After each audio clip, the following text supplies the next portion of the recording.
Hammaga salom. Siz bilan Yaxshi kino kanali va film nomini kommentariyalardan topishingizni eslatgan holda biz boshladik. Yerni iblis mavjudotlar bosib oldi va tirik qolgan odamlar yashashda davom etish uchun kurashishga majbur bo'lishdi. Ko'p yillar o'tib insoniyatni qamrab olgan epidemiya dunyo bo'ylab tarqalgach, o'rmonlarni duch kelgan hamma narsani yeb bitiradigan iblis mavjudotlar kezib yura boshladi. Omon qolganlar ovoz chiqarish gunoh hisoblanadigan urf-odatlar yaratishdi. Karaoke qo'shiq aytiladigan joylar bankrot bo'ladi. Odamlarning ruhlarini iblislardan saqlab qolish uchun ovoz paylarini olib tashlashga qaror qilindi. Azriela va Husniddin bunday odatlarga qarshi chiqib, odamlar orasidan qochib ketishdi. Biroq endi ular butunlay yolg'iz va aravalarni o'zlari tortishga majbur. Bir kuni qiz yaqin joyda shovqinni eshitadi. U darhol olovni o'chiradi. Husniddin Azrielni tinchlantiradi. Minnatdorchilik sifatida u yaqinda Chorsu bozordan sotib olgan bilaguzukni sovg'a qiladi. Keyin esa xushtak ovozi eshitiladi. Soxta dindorlar yaqin atrofda. Juftlik qochishga tushadi, ammo omon qolish imkoniyatini oshirish uchun Husniddin ajralib ikki tomonga ketishni taklif qiladi. Bir necha daqiqadan so'ng dushmanlar Azrielni payqab qoladi. Dushman uni boshqa bidatchi tomon haydaydi va ular qizni osongina qo'lga olishadi. Xuddi shu narsa Husniddin bilan ham sodir bo'ldi. Husniddin qarshilik ko'rsatmasligi uchun bidatchilar uni yo'q qilish bilan tahdid qilishadi. Shundan so'ng uni yukxonaga tashlaydilar. Biroz vaqtdan keyin mashinalar turli yo'llarga ajriladi. Azriela sarosimada yukxonani sindirib chiqishga harakat qiladi, ammo u po'lat zanjir bilan bog'langan edi. Keyinroq mashina to'xtadi. Bidatchilar Azrielni chiqarib, maxsus tayyorlangan joyga olib borishadi. U yerda ularni dushmanlarning mahalla raislaridan biri Jamila kutardi. Azrielni stolga bog'lab qo'yishadi. Shunda Jamila bir nechta jarohat yetkazadi. Ular qizni qurbonlik qilmoqchi bo'lishadi. Lekin shu vaqtda shamol ko'tarilib, daraxtga ilingan shara-baralar jaranglab boshlaydi. Sektantlar o'rmonga biroz uzoqlashib, nimadir deb g'o'ldirashadi. Bu ovozlarga ko'rinishi tandirda juda qattiq kuyib ketgan somsaga o'xshagan mavjudot kelib, asta-sekin Azriela tomon yuradi. Qiz bitta qo'lini bo'shatishga muvaffaq bo'ladi. Bidatchi marosim muvaffaqiyatli yakunlanishi uchun qizni ushlab turmoqchi bo'ladi. Lekin Azriela uni stul bo'lagi bilan yaralaydi. Kuygan mavjudot darhol o'sha erkakka hujum qiladi. Yirtqich ovqat bilan band bo'lganda esa Azriela butunlay ozod bo'ladi va qochib ketadi. Ahmoq sektantlar o'z g'oldirashlari bilan shunchalik band edilarki, qizning g'oyib bo'lganini payqashmadi ham. Biroz vaqtdan so'ng Azriela jarohatlarini davolash uchun kichik bir to'xtash qiladi. Shu payt kuygan somsa qizning orqasidan asta-sekin yaqinlashadi. U buni eshitib binoga yashirinadi va eng qorong'u burchakka o'tiradi. U yerda yirtqich uni ko'ra olmaydi va ketib qoladi. Keyinchalik Azriela yo'lga chiqadi. U yerda g'ildirak izlari aniq ko'rinib turadi. Izlar uni bidatchilarning kichik lageriga olib keladi. Qiz lager hududiga kirib, ichkariga kirish uchun kichik tirkishni topadi. Azriela e'tiborni tortmasdan iloji boricha jimgina yuradi. Yerda sovg'a qilingan bilaguzuk yotgan edi. Lagerga Jamila kiradi. U keksa ayolni tekshiradi va asosiy rahbar Miryam tomonga ketadi. Ularning jinnicha e'tiqodiga ko'ra, u devordagi teshikdan kelayotgan Xudoning irodasini bildiruvchi qandaydir shamolni eshitadi. Xabar olingandan so'ng u shamni o'chiradi va muvaffaqiyatsiz o'tgan marosim uchun jazo sifatida Jamilaga shapaloqdagi Sh vitaminidan beradi. Ularni shovqin chalg'itadi. Mariana derazadan qaraydi va hech kimni ko'rmaydi. Chunki Azriela allaqachon uy ostida o'tirgan edi. Baribir Jamila uni topadi va deyarli yo'q qiladi. Lekin Azriela Jamilani tarib yuboradi. U esa shovqin ko'taradi. Sektantlar buturkalarni taqillatib, bu xabarni lagerning boshqa qismlariga ham uzatishadi. Shunday bo'lsa ham Azriela o'qdan qochib, lager tashqarisiga qochib ketadi.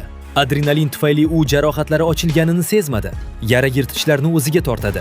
Bu quvlashmachoqning ikkinchi bosqichini boshlaydi. Yirtqich qoqilib ketib, Azrielni ko'zdan qochiradi. Qiz esa yo'lga chiqadi va uni mashina urib yuborishiga jiddiy qoladi. Mashinadan bir erkak tushib, u yerda nima qilayotganini so'raydi. U yo'lning oxiridagi baza joylashgan yerda yashaydi. Azriela gapira olmaydi va chandiqni ko'rsatadi. Erkak uni nima demoqchi ekanini tushunmaydi va gapirishda davom etadi. Hatto musiqasi bilan uni hayron qoldiradi. Keyin esa uni bidatchi yo'q qiladi. Mashina boshqaruvini yo'qotib, devorga uriladi. Azrielning boshi aylanadi. Bir necha qadam tashlab u yiqiladi. Biroq bidatchi hali tirik. Jang qilish kerak. Jang davomida erkak o'q uzmoqchi bo'ladi, lekin o'qlar tugagan edi. Azriela tushib ketgan pichoqni oladi. Qurolni tortib oladi va uni zaryadlashga urinadi va oxir-oqibat bidatchini yo'q qiladi. O'rmon ichkarisiga kirib, Azriela Husniddin o'tirgan olov yonidan chiqib qoladi. Bu tuzoq edi. Azriela boshi bilan pastga osilib qoldi. Zulmatdan sekdan chiqadi. Qizning jarohatlari tezda qonay boshlaydi. Bu darhol bidatchilarga hujum qiladigan yirtqichlarni o'ziga tortadi. Husniddinning ham omadi kelmaydi. U oson o'ljaga aylanadi. 3-yirtqich daraxtga chiqadi. Azriela arqonni yechishga ulgurmaydi, lekin uning kuchi yirtqichni ushlab turishga yetadi. Hatto uni arqon bilan o'rab pastga uloqtiradi. Nafasini rostlab olgach, Azriela bidatchilar lageriga qaytadi. U o'zini ulardan biri kabi ko'rsatib, xushtak chaladi. O'rmonga Jamila boshchiligidagi butun bir bidatchilar guruhi kiradi. Ular atrofni tintuv qilish bilan band bo'lganda, Azriela Miryamni topish uchun lagerning o'ziga kiradi. U esa Azrielda rahm-shafqat uyg'otish uchun qordini ko'rsatadi. Qiz biron ikkilanib qolganini ko'rgan makkor Miryam hujum qiladi. Charchoqdan o'layozgan qahramonimiz Azriela Miryamni tirnaydi. Bidatchilar Jamilani o'rmonga tortib ketishadi. Uning ustiga qizil surtib, Azrielni qutiga tashlashadi va ustini yopib yubormoqchi bo'lishadi. U taslim bo'lmoqchi emas. Quti qopqog'iga bir necha marta uradi, lekin bu befoyda. Keyin esa qutining bir qismi ko'tarilib, fonus bilan yo'lakni ochadi. Shundan keyin Azriela tunnel bo'ylab sudralib ketadi. U yerda uni yana bir kuygan somsa kutayotgan edi. Bu Barno yigit bilan tanishishni istamagan Azriela ortga sudraladi. Yirtqich uni tezda quvib yetadi, lekin u Miryamning qonini his qilib qoladi. Shuning uchun unga hujum qilmaydi. O'zini xavfsiz his qilgan Azriela tunnelga qaytadi. Uning oxirida chiqish yo'lagi bor edi. Bir necha daqiqadan so'ng Jamila tashqariga yugurib chiqadi. U keksa ayol yashagan chodir yonib ketganini ko'radi. Sektantlar shovqin ko'tarib, olovni o'chira boshlaydi, lekin juda kech edi. Olov butun lager bo'ylab tez tarqaladi. Tartibsizlikdan foydalanib, Azriela bidatchilarni qirib tashlaydi. Jamila qochmoqchi bo'ladi, lekin yaralanadi. Buning oqibatida u joyida yotgancha qolib ketdi. Olov kanistralarga yetib borib, kuchli portlashga olib keladi. Sektant dugonasining allaqachon yo'q qilinganidan hayratda qoladi. U uning o'chini olmoqchi bo'ladi. Miltiq bilan qurollanib, u Azrielni qidirishga ketadi. Uni har tomondan kelayotgan xushtak ovozi chalg'itib turadi.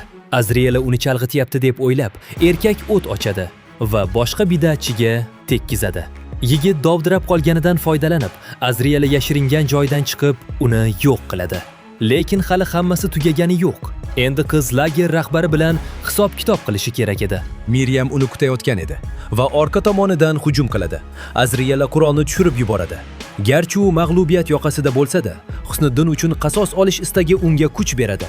U hujumlardan qochib Miryamni tishlab oladi. Shunda kimdir o't ochadi. Bu yarasi tufayli tez harakatlana olmaydigan Jamila edi. Hatto yog'och bo'laklari ham ishga tushadi. Jamila kichik tig' chiqaradi, lekin Azriela himoyalanib, zarbalarni bloklaydi va bir nechta javob zarbalari berib g'olib bo'ladi.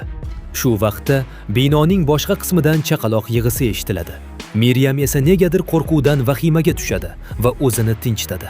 Shamol barcha shamlarni o'chiradi. Lagerga yirtqichlar to'dalashib kira boshlaydi, lekin ular qo'lida yangi tug'ilgan yirtqichni ushlab turgan Azriela yaqinlashganda to'xtashadi.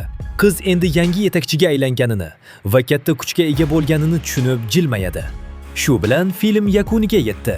Izohlarda ushbu film haqidagi fikrlaringizni yozing. Shu video atiga 500 ta like yig'ishi bilan keyingi videoni chiqaramiz. Xayr do'stlar.